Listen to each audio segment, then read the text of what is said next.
Hi hello வணக்கம். நான் உங்கள் பிரியாமதி. கேரளா நர்ஸ் நிமிஷா பிரியாவோட மரண தண்டனை ஒத்தி வைக்கப்பட்டது இல்லையா? அபுபக்கர் முஸ்லியாருங்கிற ஒரு மத தலைவர் ஏமன் நாட்டோட மத தலைவர்களோட பேச்சுவார்த்தை நடத்தி கொஞ்சம் இந்த மரண தண்டனையை ஒத்தி வைங்கன்னு ஏமன் நர்ஸுக்கு சொல்லப்பட்டதா நம்மளுக்கு தெரிஞ்ச நியூஸ் தான் இது.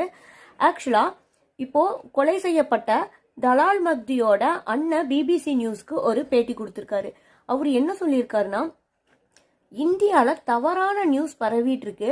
நிமிஷா பிரியாவோட பேரண்ட்ஸும் அவங்களுக்கு சொந்தமான அவங்களோட ரிலேட்டிவ்ஸ் எல்லாருமே இல்லாத ஒரு நியூஸை பரப்பிட்டு இருக்காங்க.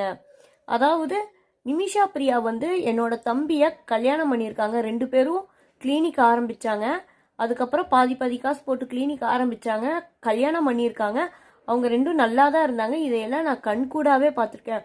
உடல் ரீதியா துன்புறுத்தப்பட்டாருன்னு அவங்க பேரண்ட்ஸ் சைட்லேருந்து சொல்றாங்க, நிமிஷா பிரியாவோட சொந்தக்காரங்க சொல்றாங்க. ஆனா நிமிஷா பிரியா வாயிலிருந்து இப்போ வரைக்கும் அந்த மாதிரி எந்த ஒரு வார்த்தையுமே அவங்க சொல்லவே இல்லை. அப்படி இருக்கும்போது இந்தியாவில் எப்படி இந்த நியூஸ் பரவுச்சு அப்படின்னு எங்களுக்கு தெரியல. அதுவும் இல்லாம என்னதான் பண்ணியிருந்தாலும் ஒரு கொலை பண்ணிட்டு அதை தண்ணி டேங்க்குள்ள மறைச்சு வைக்கிறது ரொம்ப பெரிய குற்றமாகும். இது தவறில்லைன்னு எப்படி சொல்ல? இதுக்கான தண்டனையை நிமிஷா பிரியா கண்டிப்பா அனுபவிச்சே ஆகணும். ஆக்சுவலா இந்த கொலை கண்டுபிடிச்ச ஒரு 3-4 மாசத்திலேயே இதுக்கு தீர்ப்பு வழங்கி இருக்கணும் ஏமன் அரசு. ஆனா இப்போ வரைக்குமே தீர்ப்பு வழங்காம இழுத்தடிச்சிட்டு இருக்காங்க. அது ஏன்னு தெரியல.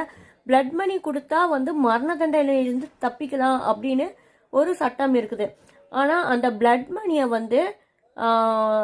இறந்தார் இல்லையா தலாக் மக்தி, அவரோட ஃபேமிலி வாங்கறதா இல்லைங்கிற மாதிரி அந்த பிபிசி நியூஸ்ல அவங்க அண்ணன் சொல்லியிருக்காரு. என்ன நடக்குதுங்கிறத மேலும் நம்மளுக்கு நியூஸ் கிடைக்கும் போது தெரிஞ்சுக்கலாம். Please subscribe to my channel tune to Priya. மறந்துடாதீங்க. தேங்க்யூ.